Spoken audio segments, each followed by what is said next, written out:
খাবি না যাবে কোথায়? আমাদের বাচ্চারা আসলে শাকসবজি তেমন খেতেই চায় না। এখনকার সময়ের বাচ্চারা ফাস্টফুড আর যত ধরনের খাবার আছে দোকানের, এগুলো খেতে পছন্দ করে।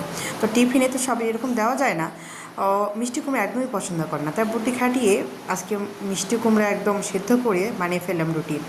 আর সুন্দর করে একটু হালকা একটু তেল দিয়ে এরকম করে ভাজার পর তেল দিয়ে ভেজে আপনার ভাজির সঙ্গে দিয়ে দিস টিফিনে।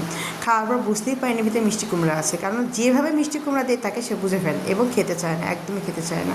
তো আজকে যখন টিফিনে তারা দিয়েছি, আলহামদুলিল্লাহ খুব পছন্দ করছে।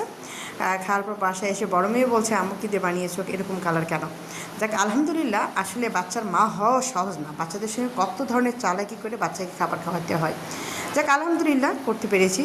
সকল মা বাবার জন্য শুভকামনা। আর মায়েদের একটু চালাক না হলে হয় না, না হলে বাচ্চাদের খাওয়ানো যায় না। খাওয়ানোর যে কত একটা প্যারা, যেসব বাচ্চারা গার্ডিয়ানরা আছে তারাই বুঝবেন। ভালো থাকবেন। আসসালামু আলাইকুম বন্ধুরা।